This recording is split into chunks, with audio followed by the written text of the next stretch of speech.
Good morning, students. Welcome to Bharat Humanities classes. Today we start lecture number 10 of GK series, and today's topic is sources of Constitution. It means that today we discuss about the sources of Indian Constitution, that what are the different provisions which we take from the different parts of the world. Okay, so before we start this chapter, I want to tell you some basic facts of our Constitution.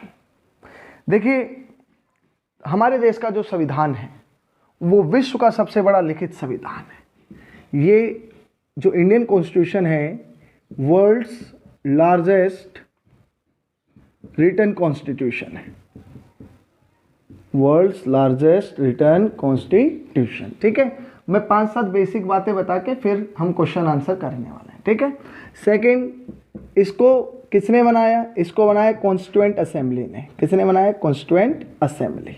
ठीक है, constituent assembly का जो निर्माण था वो कौन से mission plan के तहत हुआ था? वो हुआ था कैबिनेट मिशन प्लान। बड़ा इंपॉर्टेंट क्वेश्चन है, बार बार ये कॉम्पिटिटिव एग्जामिनेशन में पूछा जाता है। ये ध्यान रहे कि जितने भी प्रतियोगिताएं जो परीक्षाएं होती है उनमें से कहीं ना कहीं यहाँ से क्वेश्चन जरूर आएगा। ठीक है, कैबिनेट मिशन प्लान कब आया बच्चों? 1946 के अंदर आया, ये भी आपको ध्यान रखना है। ठीक है, हमारे देश के संविधान को बनने में लगभग कितना समय लगा था? तो 2 साल 11 महीने और 18 दिन लगे थे। कितने दिन लगे थे? 2 साल 11 महीने और 18 दिन। ये भी आपको पता होना चाहिए। संविधान को बनाने वाली जो एक सबसे इम्पोर्टेंट यूनिट थी, जो संविधान सभा का एक भाग थी, उसका नाम था ड्राफ्टिंग कमेटी। क्या नाम था? Drafting committee. ड्राफ्टिंग कमेटी कब बनी थी? ये भी एक इम्पोर्टेंट क्वेश्चन है। 29 अगस्त 1947। और इसके जो चेयरमैन थे वो कौन थे? Doctor B.R. Ambedkar, doctor Bhimrao Ambedkar. ठीक है, अगर आपसे ये पूछ लिया जाए कि कॉन्स्टिट्यूएंट असेंबली के जो परमानेंट प्रेसिडेंट थे तो वो कौन थे, तो ये भी ध्यान रखना है, डॉक्टर राजेंद्र प्रसाद, जो हमारे देश के प्रथम क्या थे? राष्ट्रपति भी थे। ठीक है, अगर ये क्वेश्चन आ जाए कि संविधान सभा का पहला जो सम्मेलन था वो कहाँ हुआ था, तो वो नई दिल्ली में हुआ था। कब हुआ था? 9 दिसंबर 1946। ये टॉपिक मैं आपको तब कराऊंगा जब हम बात करेंगे संविधान सभा के बारे में, लेकिन आज हम बात कर रहे हैं सोर्सेज ऑफ कॉन्स्टिट्यूशन।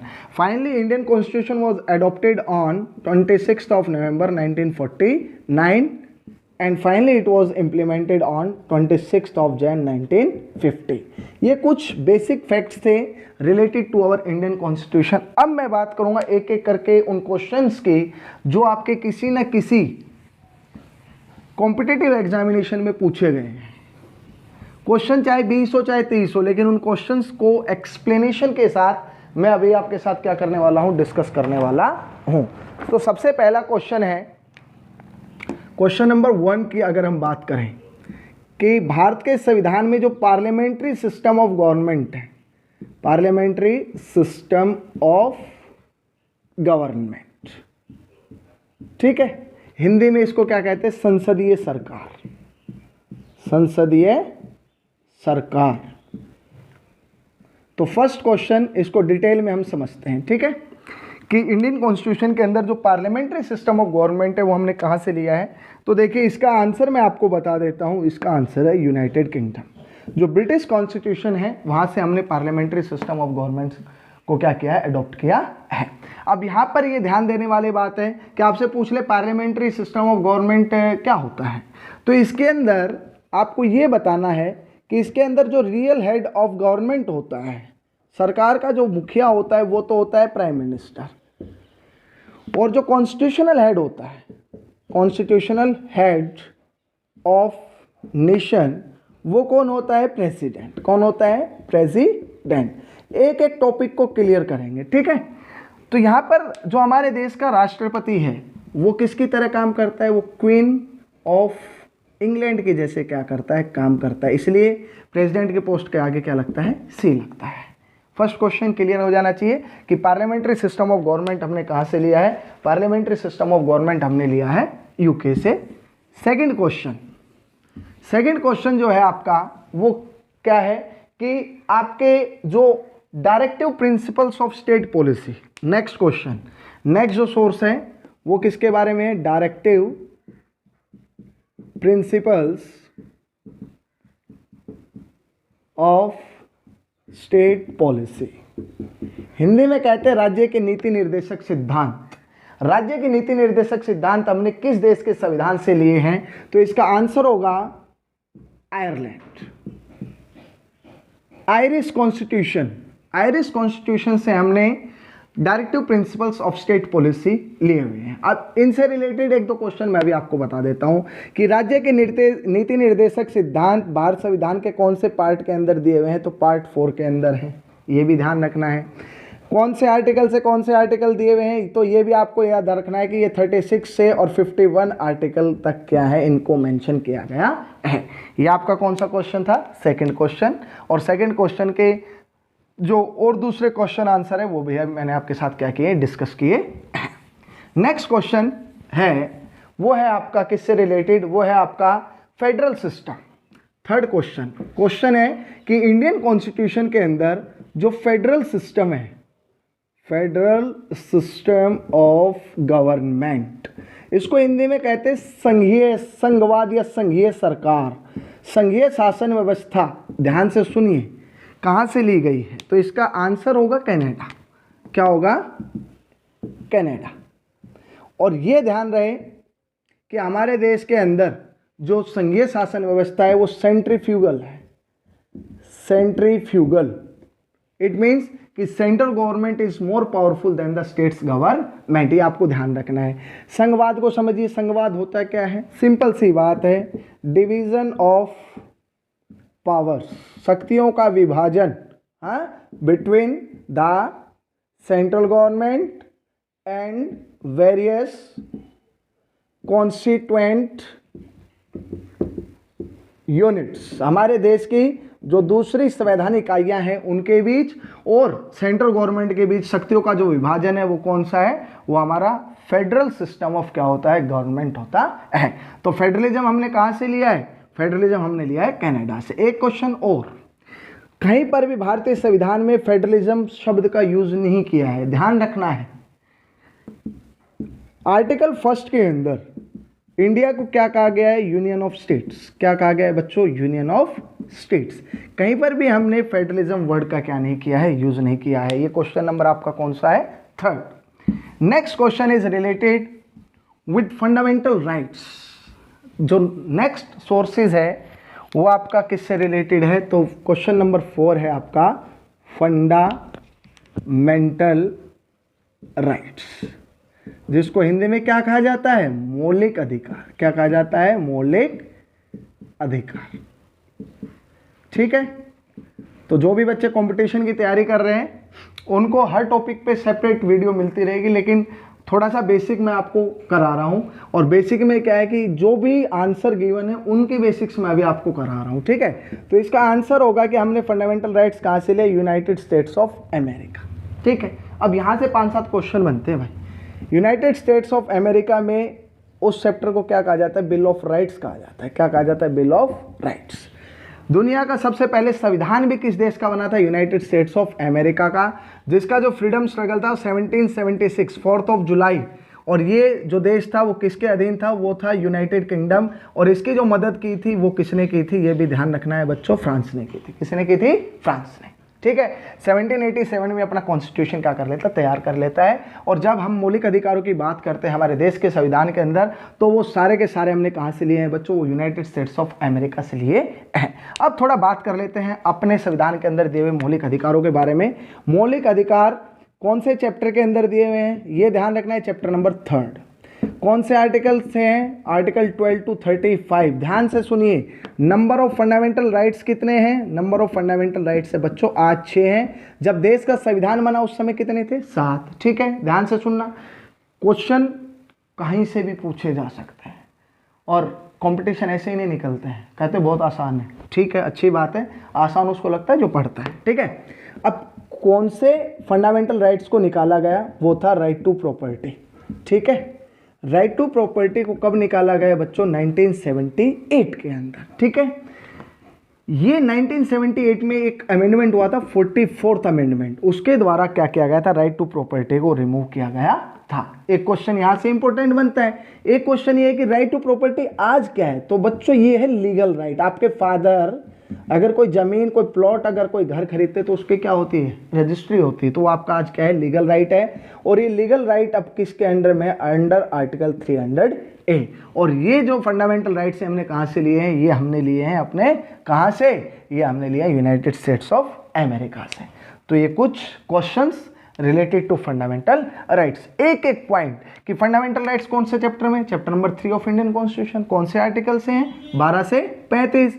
आज कितने फंडामेंटल राइट्स है, 6। जब देश का संविधान बना तब कितने थे, 7। तो कौन सा हटा, राइट टू प्रॉपर्टी। कब हटा, 78। कौन से संवैधानिक संशोधन के द्वारा हटा, 44। और आज ये कौन सा राइट है, आज ये 300A है। उस समय ये कौन सा था, आर्टिकल 31। नेक्स्ट क्वेश्चन जो है आपका वो है रिलेटेड कॉन्करेंट लिस्ट।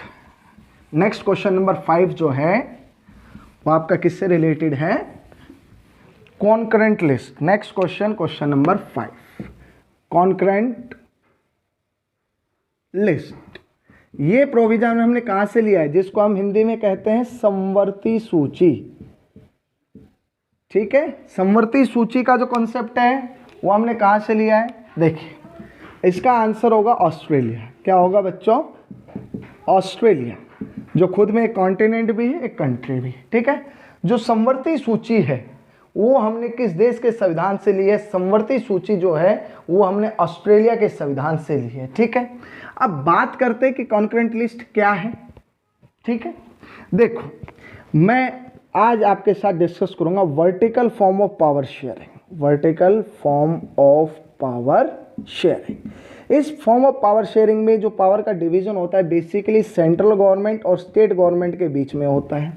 और ये जो डिवीजन दिया होता है ये हमारे देश के संविधान की 3 लिस्ट होती है, यूनियन लिस्ट, स्टेट लिस्ट और कॉन्करेंट लिस्ट।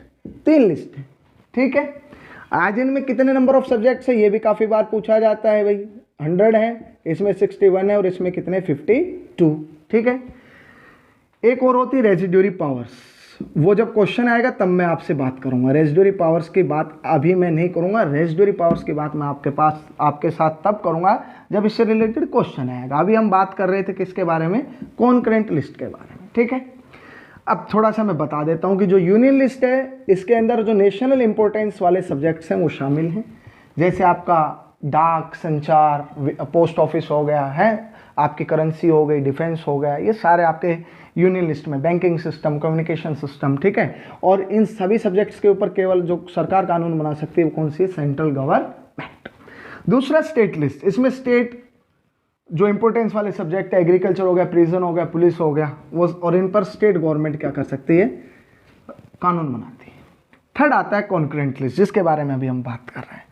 कॉन्करेंट लिस्ट के अंदर 52 सब्जेक्ट्स हैं डियर स्टूडेंट्स, 52। और इसके अंदर एक जो सबसे इंपॉर्टेंट आपका बार बार पूछा जाने वाला कंपटीशन एग्जामिनेशन में वो है आपका एजुकेशन, शिक्षा। In the given subjects of concurrent list both government has right to make the laws, central government and state government. If there is any dispute regarding the law of central and state government तो final law किसका माना जाएगा, वो माना जाएगा आपका central government. तो ये आपको समझ में आना चाहिए कि आपका डाइवोर्स हो गया, मैरिज हो गया, सक्सेसर हो गया, ये सब किसके पार्ट है, ये कॉन्करेंट लिस्ट के पार्ट है। कौन से पार्ट है, कॉन्करेंट लिस्ट के आपके क्या है, पार्ट है। तो ये आपको पता होना चाहिए। ये 5वां क्वेश्चन था। रेजिड्यूरी पावर्स को मैं बाद में आपके साथ डिस्कस करने वाला हूं। नेक्स्ट क्वेश्चन जो प्रोविजन है नंबर 6 वो है आपका फंडामेंटल ड्यूटीज। फंडामेंटल ड्यूटीज, ठीक है। फंडामेंटल ड्यूटीज को हिंदी में क्या कहते हैं प्यारे बच्चों, मौलिक कर्तव्य। हैं, हमेशा अधिकारों की मांग करते हो, हैं, क्लासरूम में बैठ के कहते हो सर हमारा अधिकार है, तो भाई कर्तव्य भी पालन कीजिए। हैं, तो ये हमने जो फंडामेंटल ड्यूटीज लिए हैं ये हमने कहाँ से लिए हैं, ये हमने लिए हैं रशिया, जो 1991 से पहले किस नाम से जाना जाता था, USSR, United Soviet socialist Republic. जो फंडामेंटल ड्यूटीज़ हैं, फंडामेंटल ड्यूटीज़ हमने कहाँ से लिए हैं, फंडामेंटल ड्यूटीज सिंपली हमने कहाँ से लिए हैं, रशिया से लिए हैं। ठीक है, अब इससे रिलेटेड थोड़ा सा बता देता हूँ कि मौलिक कर्तव्यों की संख्या कितनी है प्यारे बच्चों, 11। कितनी है, 11। कौन से चैप्टर में आपके मौलिक कर्तव्य दिए हुए हैं 4A के अंदर, और कौन से आर्टिकल में है ये 51A के अंदर है। ये देखो 3-4 क्वेश्चन बन गए, इंपॉर्टेंट क्वेश्चन है। 1991 से पहले रशिया का नाम क्या था? United Soviet socialist Republic. 15 बड़े रिपब्लिक्स का क्या था? एक ग्रुप था, ठीक है। और जो मौलिक कर्तव्य हैं उनकी संख्या कितनी है? 11 है। कौन से चैप्टर में? 4A में। और आपके कौन से आर्टिकल में दिए हुए हैं? 51A के अंदर क्या है? ये दिए हुए हैं। नेक्स्ट टॉपिक है टॉपिक नंबर 7, जो हमने प्रोविजन लिया है उसका नाम है जुडिशियल रिव्यू। क्वेश्चन आपका नंबर 7 क्या हो जाएगा? Judicial review. इसको हिंदी में कहते हैं न्यायिक पुनरावलोकन, ठीक है। कि जुडिशरी सिस्टम जो होती है वो अपने दिए गए डिसीजंस को रिव्यू कर सकते हैं, उसके पास ये राइट है। तो ये हमने कहाँ से लिया है? ये हमने लिया है यूनाइटेड स्टेट्स ऑफ अमेरिका से। इंडिपेंडेंस ऑफ जुडिशरी सिस्टम भी हमने कहाँ से लिया है? यूनाइटेड स्टेट्स ऑफ अमेरिका से हमने क्या है? लिया है। नेक्स्ट क्वेश्चन है आपका protection before law. Protection before law, ये जो कॉन्सेप्ट है ये हमने कहाँ से लिया है? ये भी हमने कहाँ से लिया है? United states of America. Article 14 आपको पता होना चाहिए। आर्टिकल 14 क्या कहता है? रूल ऑफ लॉ कहता है। रिलेटेड इससे ही है कि nobody is above the law, कोई भी कानून से ऊपर नहीं है, सब कानून के सामने क्या है? बराबर है। और आर्टिकल 15 में क्या दिया गया है? That there shall be no discrimination on the basis of caste, colour, religion, region, sex, language etcetera. कि किसी भी आधार पर किसी भी व्यक्ति के साथ धर्म, जाति, भाषा के आधार पर क्या नहीं किया जा सकता है? भेदभाव नहीं किया जा सकता है। तो ये protection before law, rule of law, ये हमने कहाँ से लिया? यूनाइटेड स्टेट्स ऑफ अमेरिका से लिया है। नेक्स्ट क्वेश्चन है इमरजेंसी पावर का। ये काफ़ी इंपॉर्टेंट है और काफ़ी बार पूछा जाता है। आज हम केवल 10 सोर्सेज के बारे में पढ़ेंगे, 10 सोर्स के बारे में पढ़ेंगे, ठीक है। तो नेक्स्ट जो क्वेश्चन है वो है आपका इमरजेंसी पावर्स। देखो इमरजेंसी पावर्स के जो सोर्सेज हैं, ठीक है, एक तो है गवर्नमेंट ऑफ इंडिया एक्ट 1935, ठीक है बेटा। लेकिन अगर क्वेश्चन आ जाए राष्ट्रपति की आपातकालीन शक्तियां, तो इसका आंसर आएगा वाइमर कॉन्स्टिट्यूशन ऑफ जर्मनी। ये ध्यान रखें, जो इमरजेंसी प्रोविजंस हैं basically government of India act 1935 से लिए हैं। लेकिन यहाँ पर देखिए जर्मनी का वीमर जो संविधान है वहाँ से हमने क्या ले रखे हैं? जो आपातकालीन शक्तियाँ हैं वो ले रखी है। अब 3 आपातकालीन शक्तियों के बारे में मैं थोड़ा सा डिटेल में बता देता हूँ। एक है आर्टिकल 352, एक है आर्टिकल 356 और एक है आर्टिकल 360, ठीक है। तीनों ही पावर किसके हाथों में होती है? President of India. लेकिन प्रेसिडेंट इन सभी पावर्स का यूज़ किसके कहने पर करता है? जो कैबिनेट है उसके कहने पे करता है, जिसका हेड कौन होता है? Prime minister. एक एक पॉइंट को आसानी से समझिए, ठीक है। इसको कहते हैं राष्ट्रीय आपातकाल, नेशनल इमरजेंसी। इसको क्या कहते हैं? राष्ट्रीय आपातकाल, ठीक है। पहले इसी के बारे में बात करेंगे। राष्ट्रीय आपातकाल की बात करते हैं तो राष्ट्रीय आपातकाल आज तक हमारे देश में 3 बार लगा है, 1962, 1971, 1975। ये स्पेशल था थोड़ा सा, ठीक है, बात करेंगे आज। 62 जब भारत चीन का युद्ध हो रहा था, इंडो चाइना वॉर हुआ था, ये इंडो पाक वॉर था।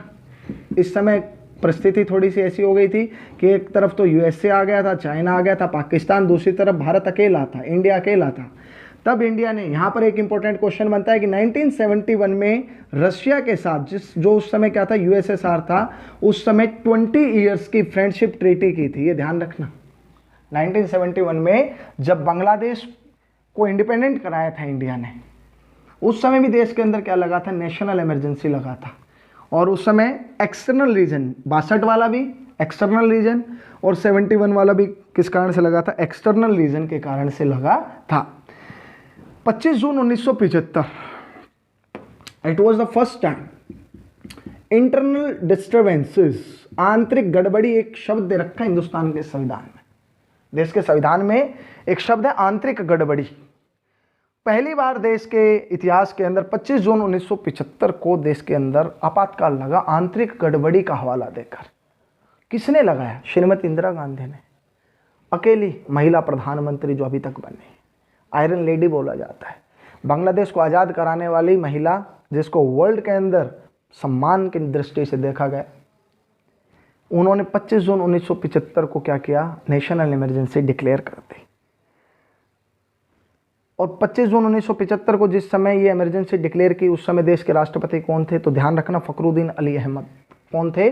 फखरुद्दीन अली अहमद। और इस इमरजेंसी से हमने इतना सीखा कि बाद में हमारा जो सुप्रीम कोर्ट था उसने ये प्रोविजन दिया कि आंतरिक गड़बड़ी नहीं, अगर इंटरनल डिस्टर्बेंसेस, अगर विद्रोह होता है किसके साथ? आर्म्स के साथ, हथियारों के साथ, सशस्त्र अगर विद्रोह होता है, तभी क्या लगेगा? देश के अंदर इंटरनल डिस्टर्बेंसेस के कारण आपातकाल लगेगा। ये ध्यान रखना।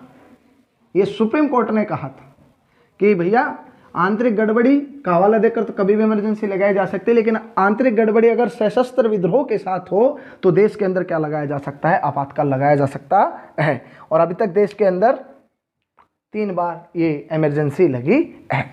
अब बात करेंगे आर्टिकल 356। देखिए 356 जो है वो आपका रिलेटेड है स्टेट इमरजेंसी या कॉन्स्टिट्यूशनल इमरजेंसी। ठीक है, स्टेट होता है, स्टेट गवर्नमेंट होती है, स्टेट गवर्नमेंट का जो कॉन्स्टिट्यूशनल हेड होता है जिसको हम कहते हैं गवर्नर, राज्यपाल कहते हैं। ठीक है, गवर्नर है।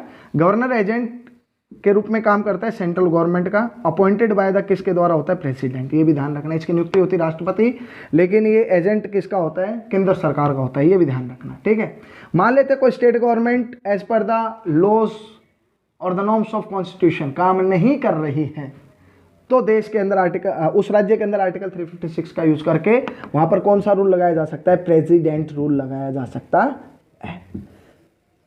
ये मोर देन 100 टाइम से ज़्यादा लग चुका है, लेकिन एक इंपॉर्टेंट क्वेश्चन इससे रिलेटेड मैं अभी आपको बताने वाला हूँ। ये ध्यान रखना जो अभी मैं आपको बता रहा हूँ आर्टिकल 356 से रिलेटेड, कि हमारे देश के अंदर सबसे पहले आर्टिकल 356 का यूज़ किसने किया? तो वो थे पंडित जवाहरलाल नेहरू। कहाँ, कौन से राज्य में हुआ था सबसे पहले? ये ध्यान रखना है, केरल के अंदर। केरल के अंदर कब हुआ बेटा? 1959 के अंदर। कब हुआ? 1959। केरल के सीएम कौन थे? EMS नंबूदरीपाद। EMS नंबूदरीपाद। ये भी ध्यान रखना है। कौन सी पार्टी से रिलेटेड थे? Communist party of Kerala. Communist party of Kerala. ये भी ध्यान रखना है कि it was the first time in the world history when any communist party came into power through the election. पहली बार ऐसा हुआ था पूरे विश्व के किसी भी देश के अंदर जहां कोई साम्यवादी दल किसके द्वारा? चुनाव के माध्यम से कहां आया था? सत्ता के अंदर आया था। और ये कब आया था सत्ता के अंदर? ये ध्यान रखना है 1957 में। हिंदुस्तान के इतिहास के अंदर पहली जो गैर कांग्रेसी सरकार बनी थी वो भी कहाँ बनी थी? केरला के अंदर बनी थी। ध्यान रखना है। और इस केरल की कम्युनिस्ट गवर्नमेंट को हटाया कब गया? 1959 में। कौन से आर्टिकल के तहत हटाया गया? आर्टिकल 356। देखिए कितने क्वेश्चंस बता दिए हैं मैंने आपको। हर एक पॉइंट को अच्छे से क्या करना है? लर्न करना है। रही बात आर्टिकल 360 की, भगवान की दया से आज तक नहीं लगा है और नहीं लगना चाहिए, because it is related to financial emergency. आज तक हमारे देश के आर्थिक हालात इतने ज़्यादा खराब नहीं हुए हैं कि हमारे देश के अंदर क्या लगाना पड़े? फाइनेंशियल इमरजेंसी को लगाना पड़े। किसको लगाना पड़े? Financial emergency. नेक्स्ट जो टॉपिक है, टॉपिक नंबर 10, जो हमने प्रोविज़न लिया है इंडियन कॉन्स्टिट्यूशन के अंदर, वो रेजिड्यूरी पावर्स है। आज केवल 10 के बारे में ही बात करेंगे। रेजिड्यूरी पावर्स, जिसको हिंदी में क्या कहा जाता है? अवशिष्ट शक्तियाँ। अवशिष्ट शक्तियाँ मैंने बताया था अभी आपको, डिवीजन ऑफ पावर्स करके, vertical form of power sharing में मैंने अभी आपको बताया। ठीक है, तो इसका आंसर होगा कनाडा। कौन से देश से ली हमने अवशिष्ट शक्तियाँ? कनाडा। अब देखो सबसे पहले क्वेश्चन है कि रेजिड्यूरी पावर्स होती क्या है। देखो, the subjects which were not present at the time of formation of our Indian constitution. जब हमने देश का संविधान बनाया उस समय जो भी सब्जेक्ट्स थे ही नहीं हमारे देश के अंदर, उन सब को हमने किसके अंदर डाल दिया, रेजिडुअरी पावर्स के अंदर डाल दिया। ठीक है, इंपॉर्टेंट क्वेश्चन ये है, कनाडा से लिए, और रेजिडुअरी पावर्स किसके हाथ में होती है, ध्यान रखना है, केंद्र सरकार के हाथ में होती है, सेंट्रल गवर्नमेंट। बड़ा इंपॉर्टेंट क्वेश्चन है। ठीक है, अब रेजिडुअरी पावर्स के अंदर आप कहेंगे सब्जेक्ट्स, ठीक है, सब्जेक्ट्स बता देते हैं कि रेजिडुअरी पावर्स के अंदर सब्जेक्ट्स आपका हो गया कंप्यूटर, क्या हो गया, कंप्यूटर, टेररिज्म, ये आपके इंपॉर्टेंट क्या है, सब्जेक्ट्स हैं which are the part of residuary powers. So students, today we discuss in our GK series lecture number 10 about the sources of constitution of our country India। पूरी video अच्छे से देखनी है, जितने क्वेश्चन मैंने बताए हैं, जो एक्सप्लेनेशन मैंने आपके सामने रखी है, उसको अच्छे से याद करना है। वीडियो अच्छी लगी हो तो वीडियो को लाइक, और भारत ह्यूमैनिटीज़ क्लासेस जो आपका अपना चैनल है उसको क्या करना है, सब्सक्राइब। जय हिंद, जय भारत।